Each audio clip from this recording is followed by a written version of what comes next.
اس سے پہلے ہم نے زبان کی 4 مہارتوں میں سے کتنی مہارتوں کو پڑھا ہے؟ 3 مہارتوں کو ہم نے پڑھ لیا ہے۔ سب سے پہلے سننے کی مہارت، بولنے کی مہارت۔ آپ لوگ خاموش ہو جائیے نا، سب مل کر پڑھیں گے ایسا تو ممکن نہیں ہے نہیں، اور آپ لوگ بچے نہیں ہیں، آپ لوگ خاموش مطالعہ والے ہیں۔ بولیے کم اور سنیے زیادہ۔ اگر ایک ہی مرتبہ 5 حواس سے 5 کو استعمال کریں گے تو ایک بھی کام نہیں کرے گا، اس لیے باری باری سے استعمال کیجیے۔ ابھی صرف سننے کے مہارت کا استعمال کیجیے، آپ لوگ بولنے اور لکھنے اور پڑھنے کو بعد میں کیجیے گا۔ تو ہم لوگوں نے 3 مہارتوں کو پڑھا تھا، نمبر 1 پر سننے کی مہارت، نمبر 2 پر بولنے کی مہارت، اور نمبر 3 پر پڑھنے کی مہارت۔ آج ہم آخری مہارت کو پڑھنے جا رہے ہیں، مطلب لکھنے کی مہارت، جسے آپ رائٹنگ اسکل بھی کہتے ہیں۔ لکھنا یا تحریر یا رائٹنگ تینوں ایک ہی ہے۔ کسے کہتے ہیں اردو کی اصطلاح میں لکھنا؟ مخصوص آوازوں کو تحریری شکل دینے کا عمل ہی لکھنا کہلاتا ہے۔ یہ اگر نہ لکھا جائے، صرف بولا جائے تو وہ کیا ہے؟ آواز ہے، اور اسی کو آپ نے ایک اسٹائل دے دیا، ایک فونٹ دے دیا، تو اسی کو کیا کہیں گے؟ لکھنا کہیں گے۔ تو لکھنے کی تعریف کیا ہوئی؟ مخصوص آوازوں کو تحریری شکل دینے کا نام ہی لکھنا کہلاتا ہے۔ لکھنا تحریری شکل میں پروڈکٹیو اسکل ہے۔ حرکی نشو و نما یعنی موٹر ڈیولپمنٹ کے لحاظ سے لکھنے کو باریک حرکی مہارت کہتے ہیں۔ یہ لفظ بار بار آپ کے سامنے آئے گا، حرکی مہارت۔ کسے کہتے ہیں حرکی مہارت؟ حرکی مہارت ان مہارتوں کو کہتے ہیں جن کے یوز کرنے کے لیے بدن کے اعضاء کو حرکت دینی پڑتی ہے، ٹھیک ہے نا؟ حرکت سے ہی بنا ہے یہ، جس سے آپ متحرک کہتے ہیں نا، متحرک کے معنی ہلنا، حرکت کرنا، تو اسی سے بنا ہے حرکی مہارت۔ سمجھ لیے کسے کہیں گے حرکی مہارت؟ وہ مہارتیں جن کو استعمال کرنے کے لیے بدن کے اعضاء کو حرکت دینا پڑتا ہے۔ تو حرکی نشو و نما یعنی موٹر ڈیولپمنٹ کے لحاظ سے لکھنے کو باریک حرکی مہارت کہتے ہیں۔ ہم بدن کے حرکت سے بہت سارے کام کرتے ہیں، لیکن ان میں سے سب سے باریک کام اگر کہا جائے تو لکھنے کا کام ہے، حرکی مہارتوں میں سے۔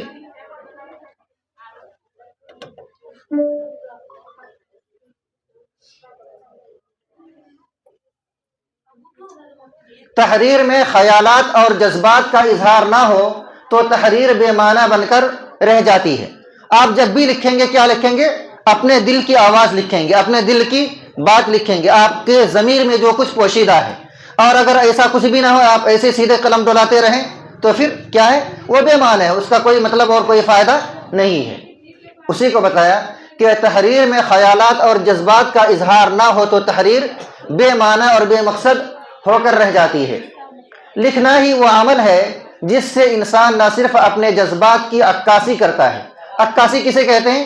ترجمانی، ٹرانسلیشن۔ لکھ کر کیا کرتے ہیں؟ آپ اپنے دل کی بات دوسروں تک شیئر کرتے ہیں، جس سے انسان نہ صرف اپنے جذبات کی عکاسی کرتا ہے بلکہ دیگر افراد کو بھی وسیع پیمانے پر اور دیر پا متاثر کرتا ہے۔ لکھنے میں مس ہو گیا، دیر پا کے معنی بہت دیر تک، متاثر کے معنی پربھاوی۔ اس لیے اس کو تخلیقی مہارت یعنی کریٹیو اسکل کہتے ہیں۔ تحریر کے اجزاء، اجزاء کا لفظ بھی کئی مرتبہ آیا، کیا معنی ہے؟ پارٹس آف رائٹنگ، لکھنے کے اجزاء، جز کی جمع ہے۔ نمبر 1، تحریر صاف ستھری ہو، اس میں املا کی غلطیاں نہ ہو۔ املا مطلب لکھنے کی، اصل املا کے معنی آتے ہیں زبانی لکھنے کی، اور یہاں پر تمام لکھاوٹ اس میں داخل ہے، غلطیاں نہ ہو۔ مثال کے طور پر آپ غلطی کو کس سے لکھ دیں؟ تا سے لکھ دیں، تو یہ کیا ہے؟ املا کی غلطی ہے۔ نمبر 2، لکھنے کی ایک مناسب رفتار ہو، ہے نا؟ ایسا نہ ہو کہ آپ ایگزام ہال میں جائیں اور آپ ایسے بڑے کاتب بن جائیں یا رائٹر بن جائیں کہ اپنی رائٹنگ کو صحیح بنانے کے چکر میں کیا کریں، پورا وقت گزر جائے اور آپ ایک ہی سوال حل کر پائیں۔ تو لکھنے کے لیے مناسب رفتار کا ہونا بھی ضروری ہے، یہ لکھنے کی مہارت میں داخل ہے۔ نمبر 3، اسلوب تحریر متاثر کرنے والا ہو۔ اسلوب کہتے ہیں پیرایا، پیمانہ، اسٹائل، طریقہ۔ تو لکھنے کا طریقہ ایسا ہو کہ لوگ آپ سے متاثر ہوں، اثر لے۔ نمبر 4، تحریر میں مناسب مقامات پر اعراب اور رموز اوقاف کا استعمال کیا جائے۔ اعراب کسے کہتے ہیں؟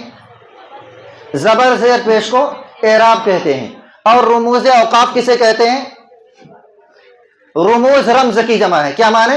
نشانات۔ رمز اور رموز کے معنی نشانات، اور اوقاف وقف کی جمع ہے، ٹھہرنا، ٹھہرنے کے نشانات۔ اور چیزوں میں تو کم دیکھیں گے، سب سے زیادہ اس کا استعمال کس لینگویج میں کیا جاتا ہے؟ رموز اوقاف کا سب سے زیادہ استعمال کہاں ہے؟ عربی کے اندر ہے نا۔ آپ اگر قرآن پڑھیں گے تو آپ میں اس میں الگ الگ رموز اوقاف، کہیں کاف کی شکل میں، کہیں میم کی شکل میں، کہیں لام کی شکل میں، کہیں لام الف کی شکل میں، یہ سب کیا ہے؟ رموز اوقاف ہے۔ ان سب کے الگ الگ میننگ ہے کہ اگر میم آئے تو کس کی علامت ہے؟ وقف لازم کی علامت ہے، بالکل ٹھہرنا کمپلسری ہے۔ اگر میم کی علامت قرآن میں لکھا ہو اور آپ ملا کر پڑھ رہے ہو تو کیا ہوگا؟ معنی میں بہت زیادہ تبدیلی آ جائے گی، ٹھیک ہے نا۔ تو سب سے زیادہ استعمال تو عربی زبان میں ہے، لیکن تمام زبانوں میں اس کا لحاظ رکھنا چاہیے۔ تو رموز اوقاف آپ نے سمجھ لیے نا۔ اردو میں بہت زیادہ استعمال ہونے والے رموز اوقاف میں سے کیا ہے؟ سب سے زیادہ استعمال ڈیس ہے نا، جسے آپ فل اسٹاپ کہتے ہیں، یا اسی طرح الٹا پیش کسے کیا کہتے ہیں آپ؟ قوما کہتے ہیں اسے۔ اسی طرح واوین، واوین کے معنی دو واو، کب لکھتے ہیں؟ برائکٹ کی جگہ پر بھی واوین کا استعمال کرتے ہیں۔ مثال کے طور پر ایک واو ادھر سے لکھ دیا اور ادھر سے لکھ دیا، اور پھر بیچ میں کوئی جملہ لکھا اور پھر ادھر سے الٹا واو لکھ دیا، کیا کہتے ہیں اس کو؟ واوین کہتے ہیں۔ اسی طرح برائکٹ، برائکٹ کو کیا کہتے ہیں؟ بین القوسین کہتے ہیں۔ قوس کے معنی کمان، اور بین القوسین کا مطلب دو کمان کے بیچ میں۔ کب لکھتے ہیں؟ کسی مترادف کو لکھنے کے لیے استعمال کرتے ہیں، ٹھیک ہے نا۔ مثال کے طور پر آپ نے ایک لفظ استعمال کیا، یہ دیکھیے تخلیقی مہارت، اس کے لیے آپ نے کیا استعمال کیا انگلش میں؟ Creative skill. آپ کیا کریں گے؟ اس کو بین القوسین میں گھیر دیں گے۔ تو آپ سمجھ رہے ہیں یہ سب کیا ہے؟ رموز اوقاف، ٹھہرنے کی علامتیں۔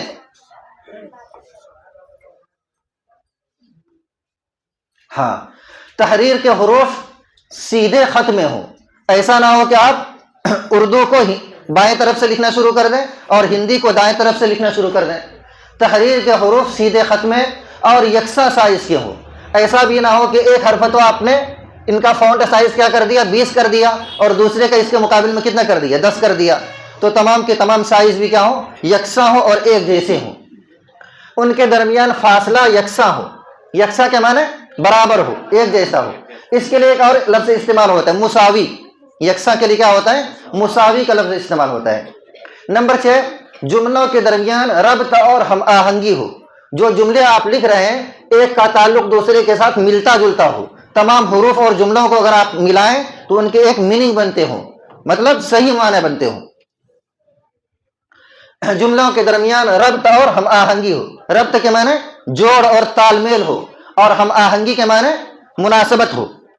آہنگ کے معنی آواز کے آتے ہیں، ہم آہنگی کے مطلب ایک جیسا ربط اور ایک جیسا تال میل ہو۔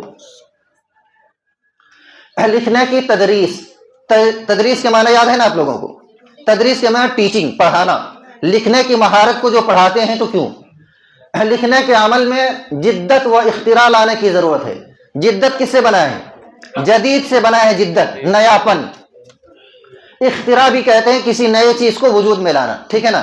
گڑھنا، اختراع کے معنی گڑھنا، کسی نئے چیز کو وجود میں لانا۔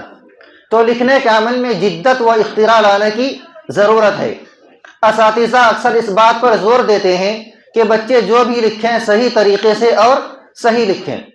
وہ خیالات کے اظہار کو زیادہ اہمیت نہیں دیتے۔ قبل از وقت تلفظ پر زور دینا بچے کے اظہار خیال کی آزادی میں رکاوٹ ہے۔ چونکہ آپ لوگ کیا پڑھ رہے ہیں؟ بیسک پڑھ رہے ہیں، ابتدائی بچوں کے پڑھانے کو کی مہارت کو آپ پڑھ رہے ہیں۔ تو اگر آپ کے سامنے سب سے پہلے پرائمری کے بچے آئیں گے تو آپ کیا کس چیز پر فوکس کریں گے؟ ان کے اظہار خیال کو زیادہ سے زیادہ بیان کروائیں گے۔ ایک ایک لفظ کے تلفظ کے پیچھے آپ نہیں پڑیں گے کہ بچہ صحیح کیوں نہیں تلفظ کر رہا ہے۔ مین چیز کیا ہے چھوٹے بچے میں؟ اپنے مافی ضمیر کو زیادہ سے زیادہ وہ ظاہر کر سکے۔ اسی لیے کہا قبل از وقت، مطلب وقت سے پہلے۔ وقت کب آئے گا؟ جب وہ بڑے ہوں گے تو خود بخود وہ تلفظ کو درست کر لیں گے۔ تو وقت سے پہلے تلفظ پر زور دینا بچے کے اظہار خیال کی آزادی میں رکاوٹ ہے۔ اس لیے تحریر میں پہلے اظہار خیال کو فروغ ملنا چاہیے۔ بچہ جب لکھنا شروع کر دے گا تو آہستہ آہستہ رفتہ رفتہ خود بخود وہ تلفظ کو بھی سدھار لے گا۔ لکھنے کی ابتدا ڈرائنگ سے ہوتی ہے۔ بچوں سے معلوم کریں کہ وہ آپ سے کیا لکھوانا چاہتے ہیں۔ نصابی مواد کے بجائے بچے کے تجربات تحریر کریں۔ نصابی مطلب سلیبس سے متعلق جو مواد ہے، مواد کنٹینٹ، اس کے بجائے بچے کے تجربات تحریر کریں، ان کی پسندیدہ چیزوں کے نام لکھیں۔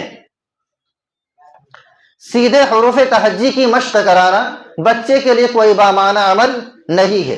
اس سے پہلے بھی آپ نے پڑھا تھا کہ حروف تہجی کے الگ الگ کوئی میننگ نہیں ہے، اگر ہلکے پھلکے اس کے میننگ ہیں تو بچوں کے لیے وہ اجنبی ہے۔ ایک ابتدائی بچہ الف با تا سا اس کے کیا میننگ سمجھے گا؟ کچھ بھی نہیں سمجھے گا۔ سیدھے حروف تہجی کی مشق کرانا بچے کے لیے کوئی بامعنی عمل نہیں۔ بامعنی مطلب معنی دار، معنی والا۔ لہذا اگر آپ پہلے حروف تہجی سکھا رہے ہیں تو یہ ضروری نہیں ہے کہ یہ ترتیب میں ہی سکھایا جائے، کیونکہ ترتیب کی ضرورت تو لغت دیکھنے میں پڑتی ہے۔ آپ کو معلوم ہے ترتیب کی ضرورت کہاں پڑتی ہے؟ لغت دیکھنے میں۔ کیسے؟ لغت میں جو بھی ڈکشنری ہوتا ہے تو اس میں ترتیب سے لکھا ہوتا ہے نا، پہلے الف کا پورا خانہ ہوتا ہے، اس کے بعد با کا خانہ ہوتا ہے، اس کے بعد الف با کا، اس کے بعد الف با تا کا۔ تو لغت میں ترتیب ضروری ہے، کیونکہ ترتیب کی ضرورت تو لغت دیکھنے میں پڑتی ہے، پڑھنا لکھنا سیکھنے میں اس کی بالکل بھی ضرورت نہیں ہے۔ آپ جماعت میں چارٹ لگوائیے، پرنٹ کا ماحول بنائیے، کیونکہ بسا اوقات بچہ اسکول کے در و دیوار پر تحریر کردہ مواد سے بھی بہت کچھ سیکھ جاتا ہے۔ تحریر کردہ مواد اسکول میں جو کچھ لکھا ہوتا ہے، دیواروں پر ہو یا کسی بھی بلیک بورڈ پر ہو، وائٹ بورڈ پر ہو، بچہ خود بخود اس کو اپنی طبیعت سے اور اپنی دلچسپی سے پڑھتا ہے۔ کیونکہ بسا اوقات بچہ اسکول کے در و دیوار پر تحریر کردہ مواد سے بھی بہت کچھ سیکھ جاتا ہے۔ اگر واقعی ہم بچے کے خیر خواہ ہیں، خیر خواہ مطلب اس کا بھلا چاہتے ہیں، تو ہمیں نصابی کتب کے دائرے سے باہر نکلنے کی ضرورت ہے۔ دائرہ مطلب اس کا حلقہ۔ نصابی کتب میں جتنا سلیبس ہے اسی تک ہم محدود نہ رہیں، اس کو سمجھانے کے لیے ہم کہاں لے جائیں؟ ان کے روزمرہ زندگی سے اس کو جوڑنے کی کوشش کریں۔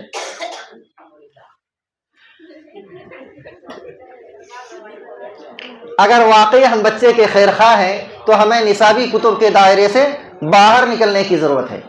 یاد رکھیے، نصابی کتب ان عمل میں معاون کردار ادا کرتی ہیں جو کہ ہم بچوں سے چاہتے ہیں۔ نصابی کتب کو ہی سب کچھ مان لینا یا نصابی کتب کی تدریس تک اپنے کو محدود کر لینا مناسب نہیں ہے۔ کتب کس کی جمع ہے؟ کتاب کی جمع ہے۔ لیکن عام طور پر جو اردو میں استعمال کرتے ہیں کتاب کی جمع، کیا استعمال کرتے ہیں؟ کتابوں استعمال کرتے ہیں نا۔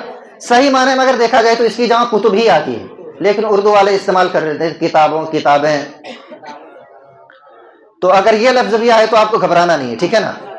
اصل جمع بنانے کا قاعدہ کیا ہے؟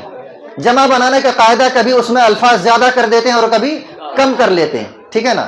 تو کتاب کی جمع کتب، کیا ہوا؟ حرف کم کیا زیادہ کیا؟ کم کیا، ٹھیک ہے نا۔ تو اگر کم ہو جائے تو آپ یہ نہ سمجھے کہ یہ دوسرے جگہ سے اٹھا کر لایا گیا ہے۔ جمع بنانے کے لیے حروف میں کمی بیشی دونوں کی گنجائش ہوتی ہے۔ نصابی کتب کو ہی سب کچھ مان لینا یا نصابی کتب کی تدریس تک اپنے کو محدود کر لینا مناسب نہیں ہے۔ آپ بچوں کو زیادہ سے زیادہ دلچسپ مواد فراہم کریں، انٹرسٹنگ مواد۔ لکھنا سکھانے کے طریقے، ابجدی طریقہ یعنی الفابیٹیکل میتھڈ، یہ لکھنا سکھانے کا قدیم طریقہ ہے۔ قدیم یعنی پرانا طریقہ ہے۔ اس میں طلباء کو پہلے حروف لکھنا، پھر حروف کو ملا کر الفاظ لکھنا، پھر الفاظ سے جملے لکھنا سکھایا جاتا ہے۔ حروف کو جوڑ کر لفظ بنا، کئی لفظوں کو مل کر جملہ بنا، کئی جملے کو مل کر پیراگراف بنے گا، پھر اس کے بعد چیپٹر بنے گا، کہانیاں بنے گی، اور پھر کتابی شکل میں آپ کے سامنے آ جائے گی۔ اس طریقے سے لفظوں کی شناخت اور ساخت کو پختہ کیا جاتا ہے۔ شناخت یعنی پہچان اور ساخت یعنی بناوٹ۔ پستالوزی طریقہ، پستالوزی میتھڈ، اس طریقے میں لکھنے کی شروعات لائنیں کھینچ کر کرائی جاتی ہے۔ حروف لکھنے سے پہلے طلباء کو دائرے، نیم دائرے، سیدھی خط، منحنی خط کی مشق کرائی جاتی ہے۔ دائرہ کسے کہتے ہیں؟ کوئی گول نشان کر دیجئے یا کوئی خانہ بنا دیجئے، وہی کیا ہے؟ دائرہ، آدھا دائرہ، فل دائرہ، نیم دائرہ مطلب آدھا دائرہ، سیدھا خط، منحنی خط، یہ سب کیا ہے؟ خط کے فونٹ ہیں، اسٹائل کی مشق کرائی جاتی ہے، پھر حروف کو جوڑنا سکھایا جاتا ہے۔ مانٹیسری طریقہ، اس طریقے میں لکڑی یا گتے کے حروف کاٹ لیے جاتے ہیں، بچے ان پر انگلی پھیر کر ان کی شناخت سیکھ جاتے ہیں۔ یہ طریقہ خاص طور پر ایک طریقہ اور ہے، کن کو پڑھانے کا معلوم ہے؟ اندھوں کو پڑھانے کا۔ اس وقت رائج ہے نا، پوری دنیا میں یہ طریقہ خوب فیمس ہے، اندھوں کو پڑھانے کا۔ ان کے لیے کیا ہے؟ یہ ہاتھ سے ہی وہ کیا کرتے ہیں؟ چھو چھو کر حروف کے پہچانتے ہیں، اور بڑے بڑے پروفیسر تیار ہو گئے ہیں صرف اس حروف کو پڑھ کر۔ آنکھیں تو اس کے پاس ہے نہیں، وہ نابینا ہے، لیکن وہ چھو چھو کر کے ہی بہت ساری چیزوں کو پڑھ لیتے ہیں۔ یہ طریقہ ان زبانوں کے لیے مفید ہے۔ کون سا طریقہ؟ لکڑی یا گتے پر حروف لکھنے کا طریقہ۔ یہ طریقہ ان زبانوں کے لیے مفید ہے جہاں لکھنے کے دوران حروف کی شکل نہ بدلتی ہوں، جیسے ہندی زبان میں۔ اردو میں اس کا استعمال زیادہ مفید نہیں ہے، کیونکہ اردو میں جس وقت آپ ایک لفظ کو یا ایک حرف کو دوسرے سے ملائیں گے، فوراً کیا ہوگا؟ کٹے گا۔ عام طور پر حروف کیا ہو جاتے ہیں؟ کٹ کر آدھے ہو جاتے ہیں۔ آپ کسی بھی چیز کو دیکھیں، یہ مفید لکھا ہوا ہے نا، میم آدھا ہو گیا، فا بھی آدھا ہو گیا، یا بھی آدھا، اور دال کی شکل یہ تھی تو دال کی شکل یہ بن گئی۔ کیا معلوم ہوا؟ اردو زبان کے اندر اگر آپ الفاظ کو یا حروف کو ملائیں گے تو سب کٹ کٹ کر ایک دوسرے کے ساتھ ملتے ہیں، تو یہ طریقہ اردو کے لیے بہتر نہیں ہے۔ تحریری مہارت کی نشو و نما، بچے جب ابتدائی سطح پر لکھنا سیکھ جاتے ہیں تو انہیں تحریری مہارت میں روانی کے لیے مشقی کام کرائے جاتے ہیں، مطلب اس سے پریکٹس کروایا جاتا ہے کہ بچے میں لکھنے کی کتنی مہارت آئی، کتنی اسپیڈ آئی۔ اس کے لیے نقل نویسی یعنی حاشیہ چھوڑ کر سیدھی لائن میں مناسب فاصلے کے ساتھ حروف کے دائرے، شوشے، نقطے اور مرکز کو صحیح طور پر لکھنا، اور اس کے بعد املا نویسی یعنی بغیر دیکھے لکھنے کی مشق کرائی جاتی ہے۔ ایک ایک چیز کو دیکھتے ہیں۔ مناسب فاصلہ مطلب مناسب اسپیس، حروف کے دائرے، دائرہ مطلب گول دائرہ یا کسی طرح کا بھی دائرہ ہو، شوشے، شوشہ آپ سمجھتے ہیں نا، یہ دیکھیے شین میں کتنے شوشے ہیں؟ 3 شوشے ہیں، اسی کو شوشہ کہتے ہیں۔ نقطہ آپ جانتے ہی ہیں، اور مرکز مطلب مین پوائنٹ۔ اگر آپ کسی چیز کو لکھنا شروع کریں تو کہاں سے شروع کریں گے؟ مین پوائنٹ سے شروع کریں گے، اور اس کو جوڑتے رہیں گے کہ مین پوائنٹ سے دائیں یا بائیں زیادہ کھسک تو نہیں گیا ہے۔ اور مرکز کو صحیح طریقے پر لکھنا، اور اس کے بعد املا نویسی مطلب زبانی لکھنا یعنی بغیر دیکھے لکھنے کی مشق کرائی جاتی ہے۔ یہ طریقہ کب اپنایا جاتا ہے؟ بچوں میں جب لکھنے کی مہارت آ جاتی ہے، اس کے بعد۔ تحریری مہارت کے بعد لکھنے کا کام رسمی تحریر یعنی دفتری امور کے لیے لکھنا، اور تخلیقی تحریر یعنی مضمون، نظم، کہانی، ڈرامہ، تقریر وغیرہ، اور غیر رسمی تحریر یعنی ڈائری، نوٹس، رپورٹ، نوٹس، اشتہار نویسی وغیرہ کی جانب بڑھتا ہے۔ یہ بھی کیا ہے؟ گویا دوسرا یا تیسرا قدم ہے۔ جب بچوں میں لکھنے کی مہارت آ گئی، لکھنے میں اسپیڈ اور روانی آ گئی، تو اب اس کو لیے کیا کریں گے؟ رسمی تحریر یعنی دفتری امور، آفس کے کام ان کو دیے جائیں گے، یا اسی طرح تخلیقی تحریر مطلب کوئی ان کو مضمون دیا جائے گا، کوئی چیپٹر دیا جائے گا، اور اپنی طرف سے اس کو لکھنے کے لیے کہا جائے گا۔ نظم آپ جانتے ہی ہیں، پویم جسے کہتے ہیں، کہانی بھی جانتے ہیں، ڈرامہ جانتے ہیں، تقریر یعنی اسپیچ، اور غیر رسمی تحریر یعنی ڈائری۔ ڈائری سے مطلب کیا ہے؟ روزانہ کے اپنے صبح سے لے کر شام تک کے کام، آپ کیا کرتے ہیں۔ ڈائری لکھنے کا مزاج ہونا چاہیے۔ جن لوگوں نے پابندی سے اپنی ڈائری لکھی ہے انہوں نے دنیا میں کچھ کر کے دکھایا ہے، سمجھ رہے نا؟ کیوں مفید کیوں ہے یہ؟ مفید اس وجہ سے ہے کہ آج صبح سے لے کر شام تک آپ نے کیا کام کیا، جب شام کو آپ اس کو نوٹ کریں گے تو آپ اس بات کا محاسبہ کر پائیں گے کہ میں نے صبح سے لے کر شام تک کتنے اچھے کام کیے، ہے نا؟ کون سے کام میں نے صحیح کیے اور کون سے کام غلط کیے۔ صحیح کام کے لیے اپنے آپ کو مزید ابھاریے، اور جو کچھ غلط کام آپ نے کیا ہے، مطلب نہ کرنے والے کام کیا ہے، اس کے لیے آپ آئندہ اس سے پرہیز کیجیے۔ تو اس حساب سے ڈائری کا لکھنا انسان کے لیے بہت ہی زیادہ مفید ثابت ہوتا ہے۔ نوٹس، کسی بھی چیز کے پوائنٹ کو لکھنا، رپورٹ لکھنا، امتحان کا رپورٹ ہو یا کسی بھی چیز کا رپورٹ ہو، نوٹس، اشتہار نویسی وغیرہ کی جانب بڑھتا ہے۔ لکھنے کا عمل، انداز نظر اور ما حصل انداز نظر۔ طلباء کو لکھنا سکھانے کے مختلف طریقے ہیں، ان میں سے کون سا طریقہ بہتر ہے یہ کہنا مشکل ہے۔ طریقہ کا انتخاب حالات اور وسائل کے اعتبار سے کیا جاتا ہے۔ ایک بالکل گاؤں دیہات جہاں پر کسی بھی چیز کا کوئی انتظام نہ ہو، وہاں اگر آپ موجودہ دور کی اعلیٰ انتظامات والی بات کریں تو کیا ہے؟ بے سود اور بے فائدہ ہے نا۔ تو کیا کہا؟ حالات کے اعتبار سے، جیسے حالات ہوں اور جیسے وسائل ہوں۔ وسائل کس کی جمع ہے؟ وسیلہ کی جمع، مطلب سنسادن، جیسا سنسادن اس کے حساب سے۔ تو طریقے کا انتخاب حالات اور وسائل کے اعتبار سے کیا جاتا ہے۔ زبان کی تعلیم میں لکھنا سکھانے کے لیے استعمال ہونے والے دو اہم نقطۂ نظر ہیں: ما حصل نظریہ یعنی پروڈکٹ اپروچ، اور عملی نظریہ یعنی پروسیس اپروچ۔ ما حصل نظریہ یہ ایک روایتی طریقہ ہے۔ روایتی طریقہ کسے کہیں گے؟ جو نسلوں بعد چلی آ رہی ہے، کئی نسلوں سے چلی آ رہی ہے۔ یہ ایک روایتی طریقہ ہے جس میں طلباء کو نمونے کے متن کی نقل کرنے کی ترغیب دی جاتی ہے، نقل کر کے لکھنا سکھایا جاتا ہے۔ اس بلیک بورڈ پر میں نے الفاظ کھول دیا اور آپ سب کو کہیں کہ آپ دیکھ دیکھ کر کیا کریں؟ نقل کریں، جسے عموماً ابتدائی مرحلے میں پیش کیا جاتا ہے اور تجزیہ کیا جاتا ہے۔ تجزیہ مطلب تحقیق کی جاتی ہے۔ طلباء کے سامنے متن پڑھ کر سنایا جاتا ہے، اہم خصوصیات کو اجاگر کیا جاتا ہے۔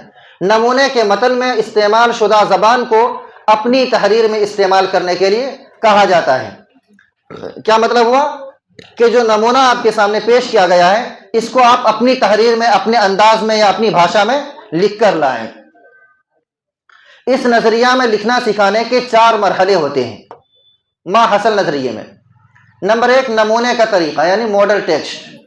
نمونے کے متن کو پڑھنا، اس کی خصوصیات یعنی مواد مضمون، لفظیات، قواعد اور مواد کی تنظیم کا تجزیہ کرنا۔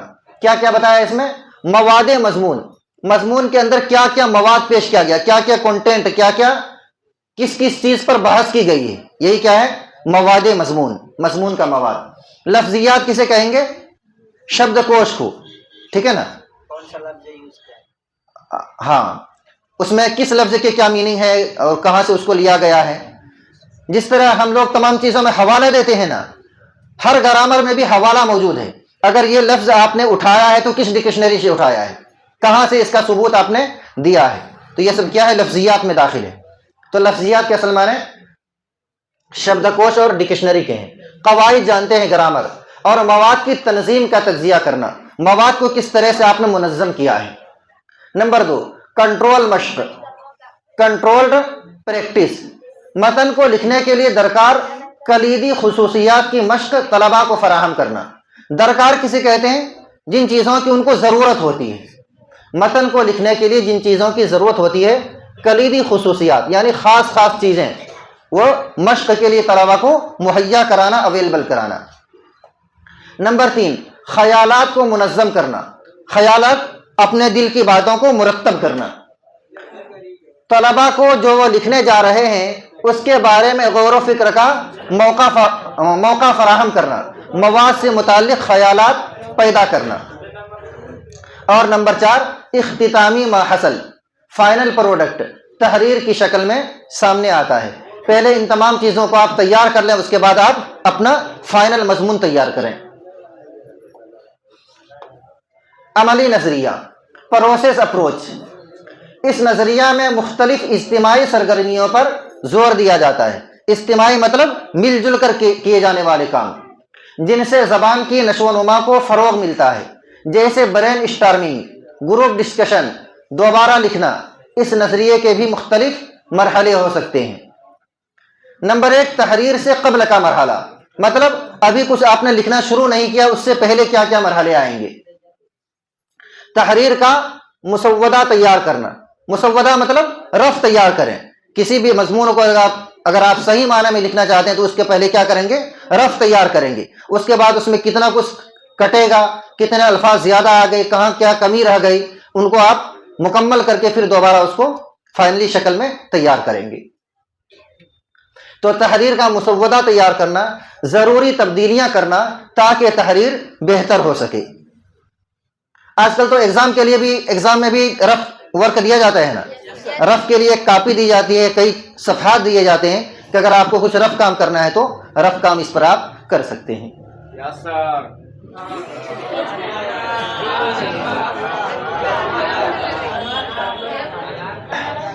نمبر 3، ہاں، تحریر سے قبل کا مرحلہ سمجھ گئے؟ موضوع کا انتخاب اور لکھنے کی منصوبہ بندی۔ تحریر سے قبل کا مرحلہ یعنی موضوع کو منتخب کرنا اور لکھنے کی منصوبہ بندی۔ منصوبہ بندی ہر کام میں ضروری ہے۔ جیسے آپ سی ٹیٹ کی تیاری کر رہے ہیں، اگر آپ سی ٹیٹ کے ایگزام ہال میں پہنچے اور فوراً بغیر کچھ سوچے سمجھے آپ نے قلم کو دوڑانا شروع کر دیا، کس گھوڑے کی طرح؟ اس گھوڑے کی طرح جس کا مہار ہاتھ سے چھوٹ گیا ہو، کیا ہوں گے آپ؟ کامیاب ہو کے آئیں گے؟ نہیں، کامیاب نہیں ہو سکتے۔ ہر چیز کی منصوبہ بندی ضروری ہے۔ سب سے پہلے آپ سرسری نگاہ ڈالیں کون سا آپ کو لکھنا ہے، کون سا نہیں لکھنا ہے۔ اس بات کو بھی آپ ذہن سے نکال دیں کہ آپ سے 150 نمبر طلب کیے گئے ہیں، 150 نمبر لانا تو آپ کا یہ نہیں ہے نا، ہاں، تو 150 نمبر کے بھی خواب کو آپ بھول جائیے۔ اگر 150 کا خواب دیکھیں گے تو پتہ چلا اس کا ہاف بھی نہیں لا پائیں گے۔ آپ فوکس یہی رکھیے کہ 90 اور 100 کے بیچ میں آپ کو نمبر لانا ہے۔ اس لیے جو سوال آپ کو سمجھ میں نہ آئے اس کے پیچھے پڑنے کی بالکل بھی ضرورت نہیں ہے۔ ایک ایک لمحہ قیمتی ہوتا ہے، اس کے پیچھے بالکل بھی وقت مت گوائیے۔ جو سوال آپ سمجھ گئے کہ میرے بس کا نہیں ہے یا بہت زیادہ پیچیدہ ہے، اس کو وہیں چھوڑیے اور آگے نکلیے۔ تو وقت بچانے کا ایک فارمولا۔ اس لیے کیا کہا؟ موضوع کو سب سے پہلے منتخب کریں اور لکھنے کی منصوبہ بندی۔ سب سے پہلے کس مضمون کو آپ لکھیں گے؟ جس مضمون پر آپ کی سب سے زیادہ پکڑ ہے، آپ سب سے پہلے اس کو لکھیں۔ اگر آپ کی سی ڈی پی مضبوط ہے تو سب سے پہلے آپ سی ڈی پی کو اٹھائیں، اردو مضبوط ہے تو اردو کو اٹھائیں۔ اس سے فائدہ کیا ہوگا؟ ایک مضمون جب مکمل ہو جائے گا تو آپ کے اندر کانفیڈینس آئے گا، ٹھیک ہے نا، آپ کے اندر اعتماد بڑھے گا کہ ایک مضمون میں نے مکمل کر دیا، ابھی ہمارے پاس اتنا وقت بچا ہوا ہے۔ اور اگر سب سے پہلے مشکل مضمون کو آپ نے لے لیا تو گویا کہ سردردی آپ نے پہلے لے لی اور پورا مضمون ابھی باقی ہے، اسی میں آپ تھک ہار کر بیٹھ جائیں گے۔ تو سب سے پہلے آسان مضمون کو آپ لیا کریں۔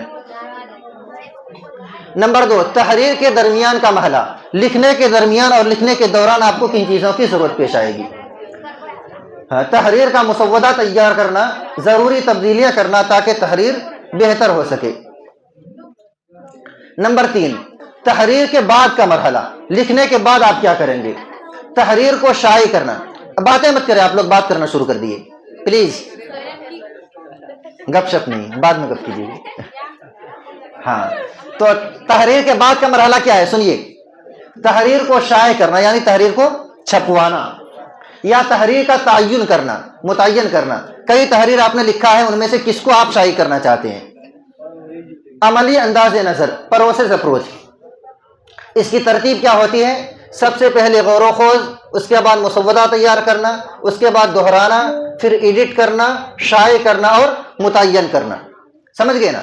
لکھنے سے سب سے پہلے آپ غور و خوض کریں گے کس مضمون پر اور کس موضوع پر مجھے لکھنا ہے۔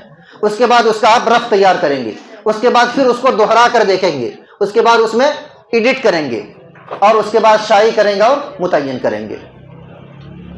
ذیلی مہارتیں۔ ذیلی مہارتیں کسے کہتے ہیں؟ کسی بھی مین چیز کے اندر کئی شاخیں نکلتی ہیں، ٹھیک ہے نا۔ ایک درخت ہوتا ہے، اس درخت کی کتنی ساری ٹہنیاں ہوتی ہے، تو تمام ٹہنیاں کیا ہے؟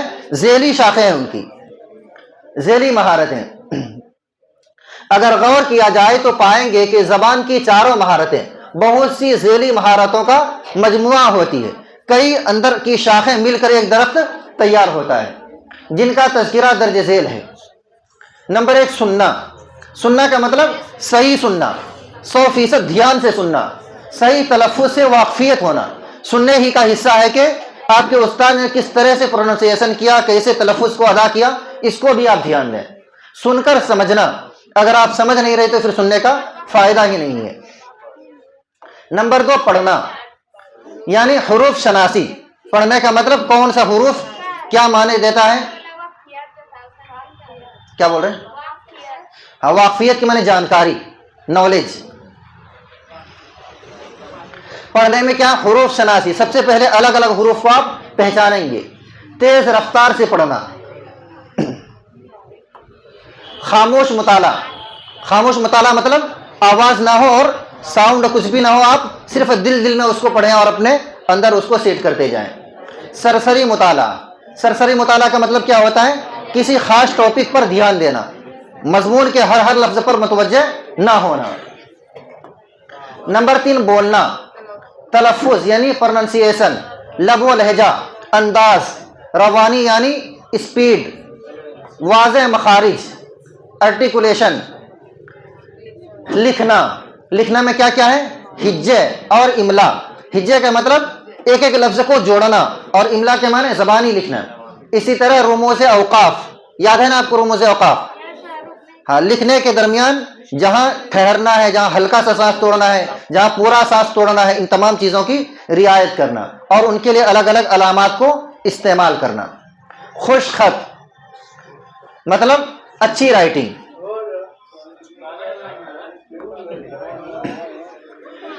سننا اور بولنا ابتدائی مہارتیں یعنی پرائمری اسکل کہلاتی ہیں. بولنا اور لکھنا تقویتی مہارتیں یعنی رینفورسمنٹ اسکلز کہلاتی ہیں. مربوط زبان کا انداز نظر. مربوط کے معنی ملاوٹ, ایک دوسرے کے ساتھ تعلق. یہ نظریہ ایک بات کا حامی ہے. حامی ہے مطلب ایک بات کی تائید کرتا ہے.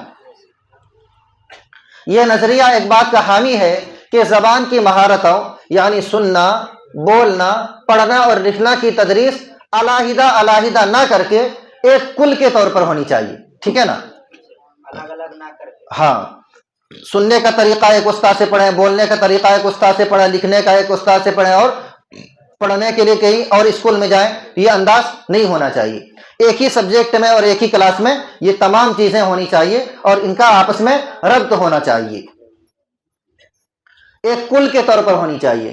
زبان کی تدریس کے مقاصد کا حصول تبھی ممکن ہے جب چاروں مہارتوں کو مربوط ڈھنگ سے فروغ دیا جائے. چلیے.